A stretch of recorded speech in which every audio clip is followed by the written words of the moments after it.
Ladies and gentlemen, boys and girls, ladies and gentlemen, boys and girls, we are back. Episode 4 of the Welchy Sports Podcast. I am your co-host, Noah Khan, and here is the bright, the beautiful Elijah Farmer in that bright green Poly High School track uniform. Is that what that is? Cross country, baby. Cross country, same thing. There we go. And we have two very special guests today, Farm. Would you like to introduce them with your PA announcer voice that you would use if you were on the Blues? So today we got the one and only Elijah Jones. Woo!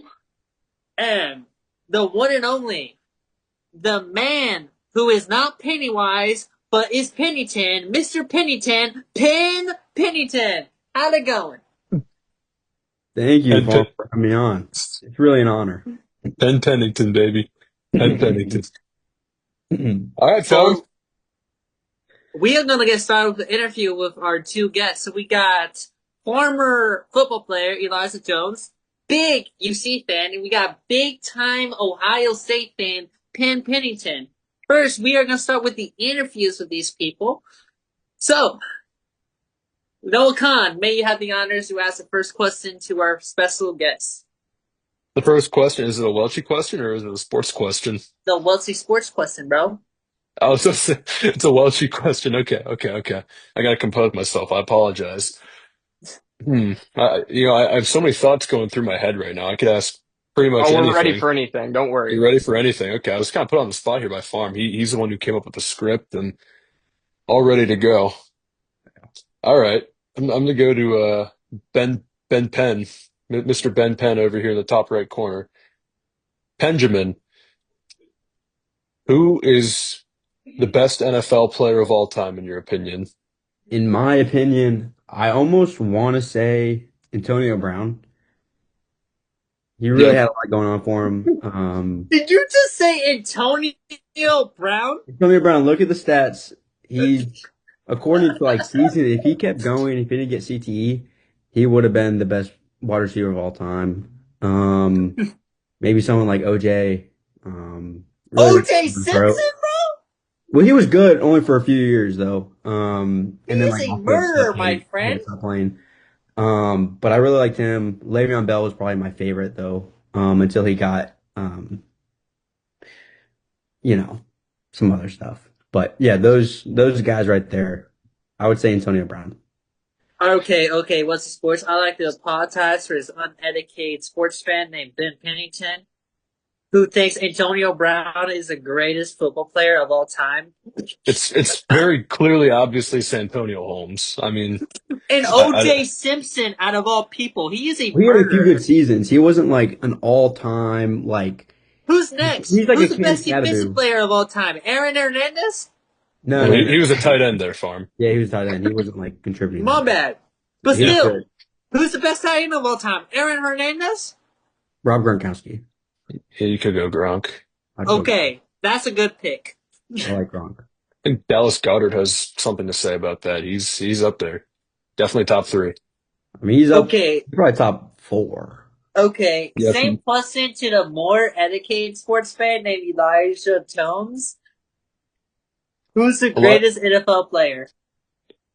Well, I mean, I think a lot goes into it. I think football, it's not necessarily a one person sport, but I'm a really big fan of Calvin Johnson, right? And I know his stats don't say a whole lot, but how many people have you seen line up at X receiver and the defense genuinely just puts 2 men in man coverage on him on the defense? Like, I think physically, his frame, freak receiver, Matthew Stafford, him and Calvin Johnson's were about the only two good things that happened to the Lions for until Dan Campbell pretty much. So I think he's in the land of what ifs, but me personally, love him. Love him as a football player, love him as a wide receiver.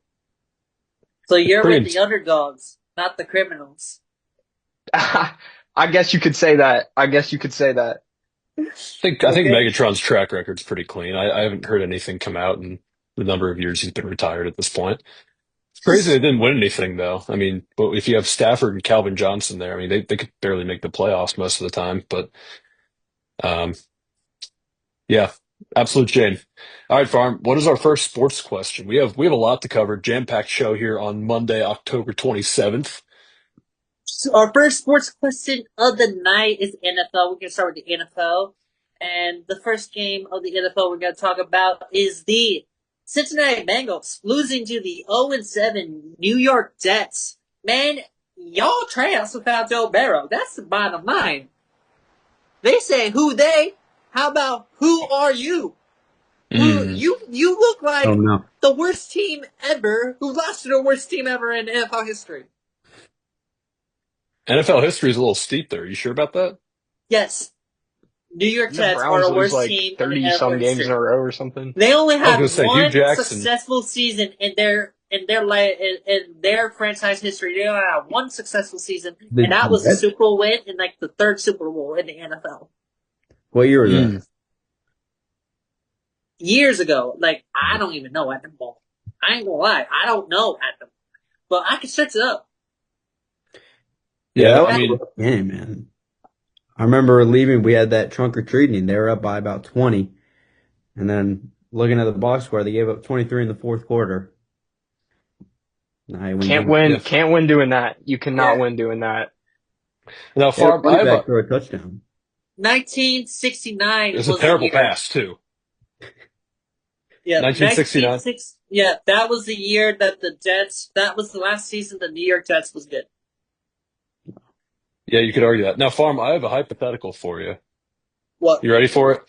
Yeah. If the New York Jets, let's say the 2025 New York Jets, same team that beat the Bengals yesterday, if they had a hypothetical matchup against the Crimson Tigers, who's winning? I mean, you have two powerhouses there. So you have to look at it out of perspective. The Clemson Tigers are college; they're young people straight out of high school.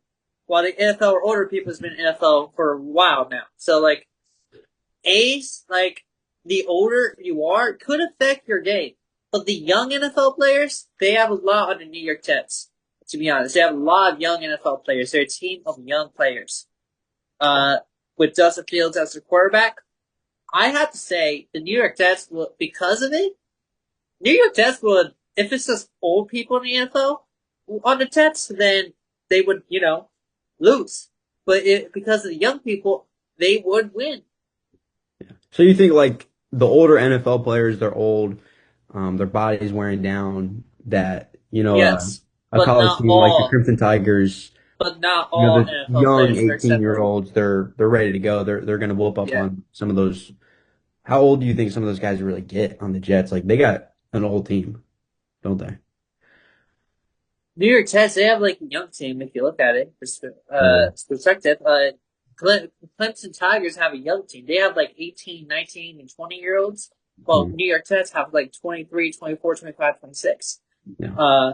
Like if there was, more 40 year olds on the team, then they would be successful. But I think the Jets, they're not a good team. But they're more experienced. They're you know more professional. They're a professional sports team, not a team of college students. So New York Jets would demolish the Clemson Tigers. Honestly, even if there's older people, they would still win. I wouldn't. I personally think it wouldn't be like a big demolish, but they would win personally. But probably in like a close game if it's like a team with older people in the NFL. But because the younger people, they're gonna demolish Clemson Tigers. But either way, the Clemson Tigers can lose.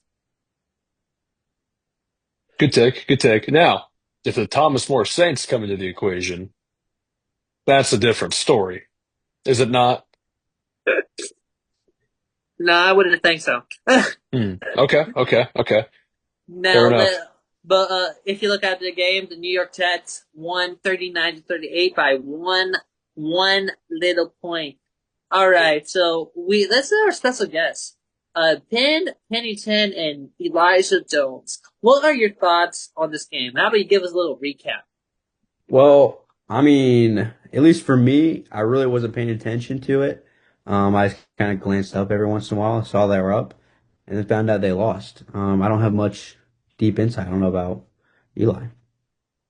Yeah, I think we're kind of in the same boat. Didn't get to watch this game in its totality. Also saw they were winning by quite a bit in the second half, but in typical Cincinnati sports fashion, find a way to end up on the wrong end of the scoreboard at the end of the game. I might have something controversial to say, but I honestly think that this isn't necessarily Zach Taylor's fault. I think maybe the front office is kind of to blame here for you having a defense that ranks almost dead last in every statistical category this year.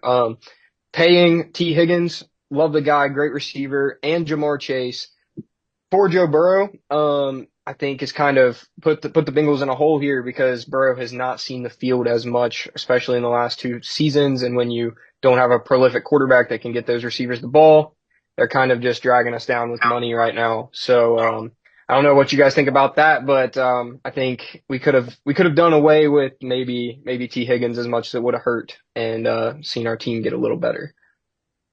Yeah, if you look at all the Bengals struggles that have compiled over the years, I think the one operative answer is the front office, the ineptitude of Mike Brown. It's just been terrible with not being able to sign rookies, holding out too long, the whole Hendrickson debacle in the offseason, re-signing T, giving all that money and allocating it towards the offense, and then you see these types of things happen. If you give up 39 points to the New York Jets, this is what's happened as a result of what you did in the offseason. So people can complain. I agree with you, Jones, that they can blame Zach Taylor all they want. Sure, of course. Yeah, I am also of the impression that he shouldn't be leading this team. But I also think, in a way, he was set up for failure to begin with because Mike Brown does not know how to allocate his resources properly, and that's been uh, the common theme for however many years he's been with the organization. So it all starts with the front office, and then leading down from there, nobody's set up for success, even a team like Joe Burrow and the Bengals last few years. It's a miracle they got to the Super Bowl in 2022. Yep. And I Certainly. have one more thing to say about this game. You know, losing to the Jets is an embarrassment. There's really nothing to say, but like Zach Taylor, he's about to be fired. Like I will not be surprised if he gets fired next week. If the Bengals lose next week, he's getting fired for sure. This upcoming week, if the Bengals lose, they're gonna fire him. That's the bottom line. Now let's get going to the Cleveland Browns. Uh, they lost to the Patriots 32-13. They suck. They're as bad as the Jets. There's really nothing to talk about with the Browns. And then we got the Packers. The Packers versus Steelers. That game, I watched a little of that game, and it was a pretty good game. Yeah. Yeah, I no think doubt. Jordan Love had a great game there. Oh, sorry. You guys some? Please, no, Mr. Pennington, the floor is yours. Well, I was just looking back. Jordan Love, I mean, 29 for 37, real good. Almost 400 yards with 360. They don't make them like they used to. I mean, Jordan Love's, just a gritty quarterback. That's something that this league needs. Aaron Rodgers, his time's kind of fading. As much as I love him, I don't think he has. I mean, he's made some flashes of old Aaron, but it's a new game. Jordan Love's taking over. He's one of the best quarterbacks in the league. Maybe that's a hot take. I love him. Yep, I that's agree. true. That's true. If you look at the stats, Jordan Love got 360 yards, 3 touchdowns, and then Aaron Rodgers got 219 yards, 2 touchdowns. Jordan Love had a better game, but Aaron Rodgers actually had a good game at his A's. He had an amazing game at the A's. He is now. I don't think he has many years left, Aaron Rodgers. I think he probably has like this may be his last year, or maybe he'll retire next year or the year after. But we are gonna take a break right now and go to part 2. So let's take a moment of silence. Hey, Farm, can we take a moment of silence for Cam Scadaboo? Yeah, we are. Yo, what's up? We are back here with part 2. Okay, part 2. Now let's take a moment of silence real quick. Now let's continue. So we were just talking about the Packers and the Steelers. Let's continue to talk about them. So let's hear from everyone's favorite host of the Welchy Sports Podcast, the one and only Noah Khan. What do you want to hear from me? What's your thoughts on this game, bro? Like, this is a boring episode right now. Come on now, Khan. Make It's it not boring entertaining. at all. I Man, can I make it. need the I'm Wild pretty Six. entertained. Oh, he's gone, folks. Our Oh, wonderful host Elijah Farmer has Is he gone left. rogue? I He's got the gone Welch rogue. in this thing, bro. He's got the Welch.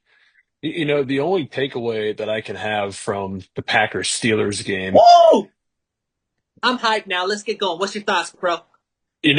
I don't really have many takeaways from this game. All I know is that when I woke up this morning on this fine Monday, Caleb Reese had a generational crash out on Instagram. It was 5 or 6 stories in a row.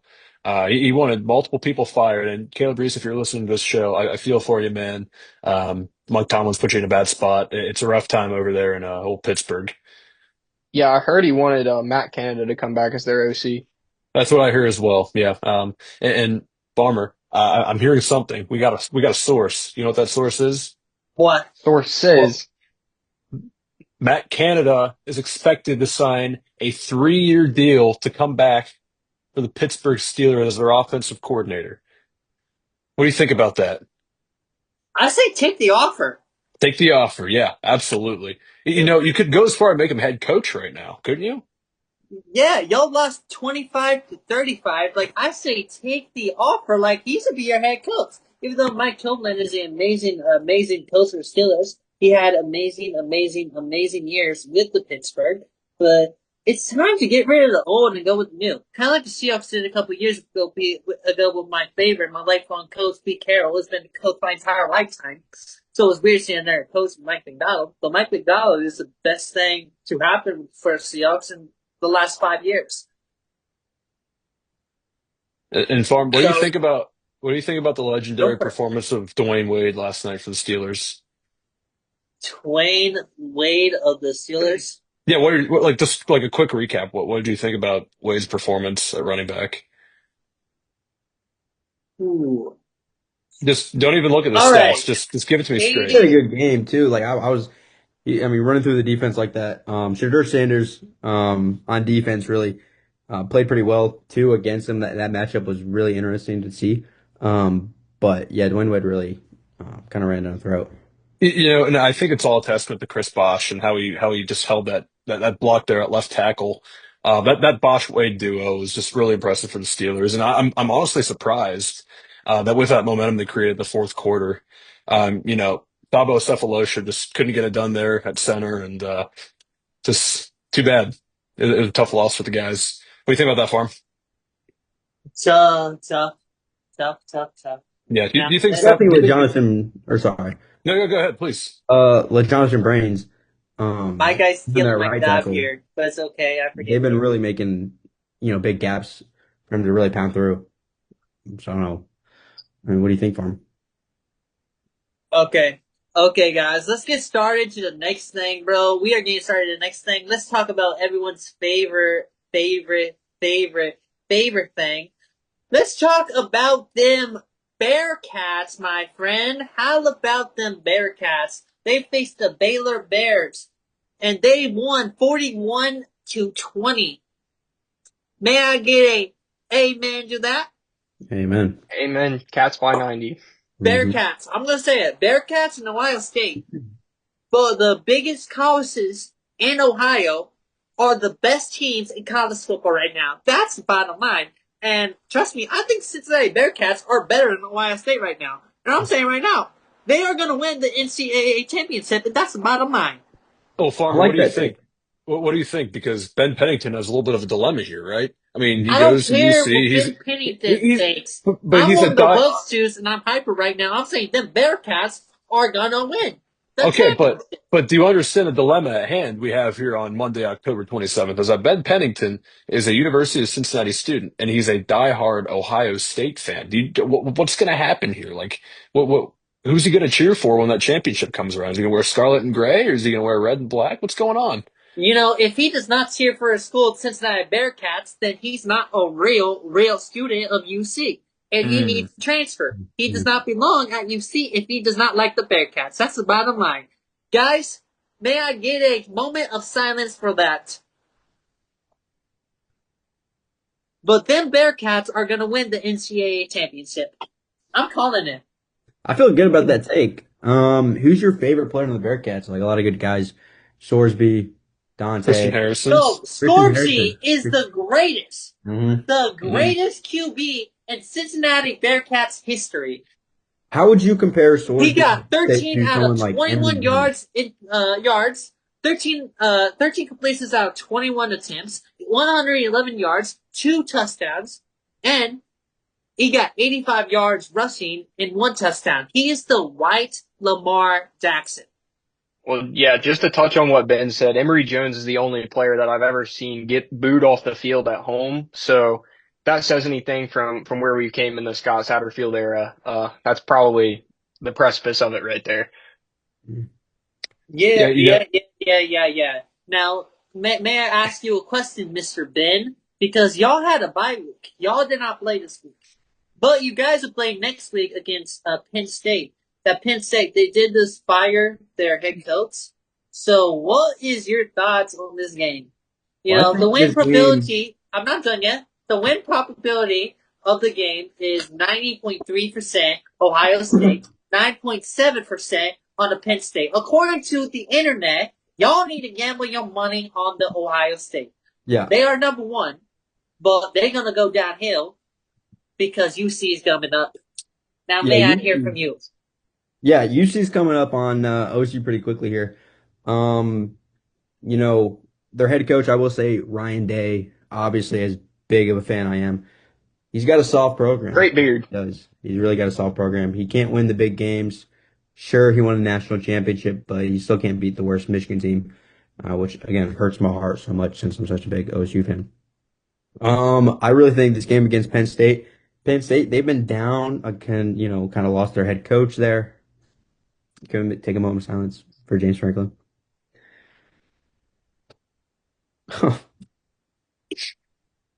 it We brings a back. tear to your eye. It brings a tear to your eye. He You is such a know, good man. He really yeah, was. I know you're a huge Ohio State fan, but it has to pain you that Michigan just owns Ryan Day Yeah, every single year. It's really a shame. Um, it but really you know, breaks my heart. this year you guys might get 3 touchdowns on Michigan though. There's a chance. There's a chance. There There's is. There is. Now, Jones, Mr. Analytical Football Man, you mentioned that you had some takes on analysis for the UC game this past Saturday. Is that Oh, right? now we're back at UC, guys. This is We're the back first at time in UC. Welchy sports history that we talk about sport, then go to another team, and then go back to the old team. Hey, you always got to come First back to the time for Bearcats. everything. I think it's important. I prepared a little bit of notes for this game, did some research, but I'm gonna try to share my screen and see if you guys can look at this real quick. So we want to look at this. All right, can you guys see my screen? Yep. Mhm. So what I really want to focus on here, this is looking at FBS, third down conversion percentage on offense, something that UC was at the very bottom of the list pretty much last year. We're still not great, and I want to talk about our matchup coming up this weekend as well. But you look, we're 44th in the nation. Not great, not terrible, really middle of the pack here in the Power Four, but you are around the likes of Texas A&M, who has a really high-powered, explosive offense, which is a lot how Cincinnati operates. This isn't a terrible place to be at. However, when we look at our opponent this week, Utah, they are actually third. So that's something to look at. How our defense fares getting off the field on third down this weekend is going to be really, really important to keep drives alive on offense, but also keeping Utah's offense on the sideline. Um, One example of this, I want to jump over. So this is from this weekend. In this third quarter, this is a big conversion. I don't remember if this drive, yeah, this drive actually did not end up in a score because we played terrible in the third quarter. But when you look at how we run this play and what we're trying to do on third down, this is what we like to see. So we got to pause here. Looks like Sorsby's probably thinking this is straight man coverage with a too high shell here. So he thinks these safeties are probably responsible for a deep half, and then they've got man underneath. So these underneath players are really going to want to play aggressive towards the first down marker. It also looks like you could have a straight man coverage up here with maybe a roam right here. That's actually not the case. We actually get pressure off the edge, which Evan Pryor, I believe, is in the backfield on this play. Does a great job picking up. But this is a great conversion. This is what we like to see.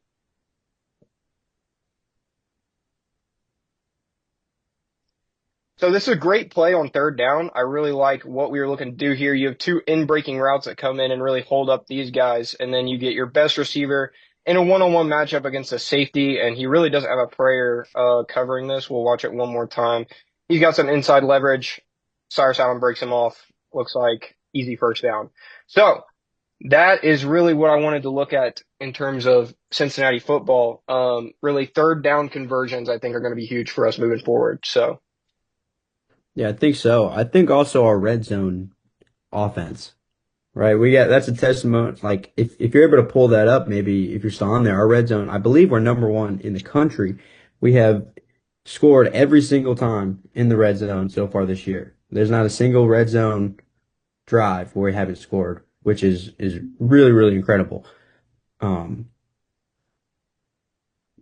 There we Here That's we defense. go. There we go. Red Red zone zone offense. Yep. offense. I believe we're not number one. Okay, I think we're Number still five. It shifts around. oh Tied for maybe fourth. Yeah. yeah, it's not bad though. I mean, we're with Bama, Oklahoma, in that area. I mean, that's really, really, really good. It's efficient right there. That's efficient. Yeah. Yeah. I can also, honestly, we can jump over you talking about red zone offense.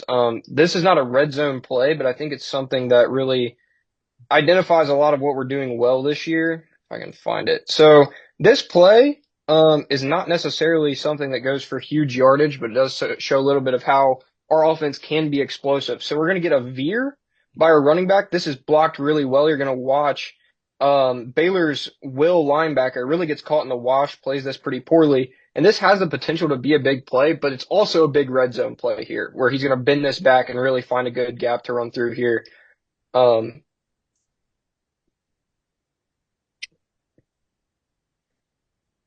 and you can see the potential that this play has. The Did one that thing helmet fall off? yes, someone's helmet did fall off. Probably too But strong. exactly. One thing I would like to see with this, which could really spring this, is you see your lead man coming through the hole. You would like him to kind of turn his head and look back inside. This is a very enticing block, but you want to trust your running back to kind of win his one-on-one with this corner. He's flat-footed. He's got a full head of steam. You want to see this guy look back inside and try to seal this off. When instead, number 11 here, their Sam linebacker does a good job running the alley and taking down this tackle. Ooh. But yes, that is something we can also utilize in the red zone. Some 12 personnel heavier, really lean on the defense, I think, is also what has caused us to be really, really high up here in the upper echelon of college football when it comes to inside the 20. Yeah. We just have so Sounds many like a playoff weapons, team. too. Mhm. Exactly. There we go. Yep, I do have to say, them Bearcats, they struggle in third quarter. But truthfully, they've been having a good season. They having an amazing season. I believe a better season than Ohio State. Sorry, Pennington. But I do think they're gonna win the NCAA championship. Like they're gonna win. I have big hopes for them this year. Now we are gonna take a moment of silence for the Bearcats.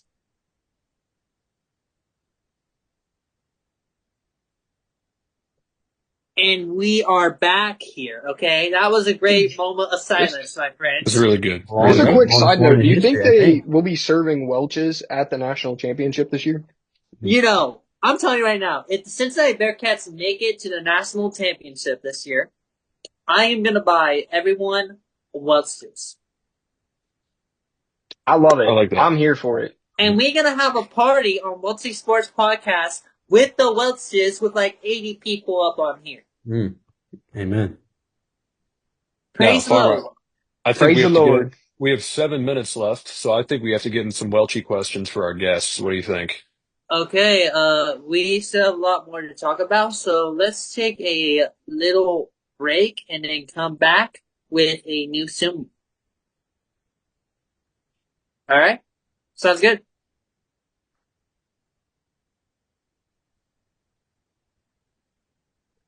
Alright guys, let me end this.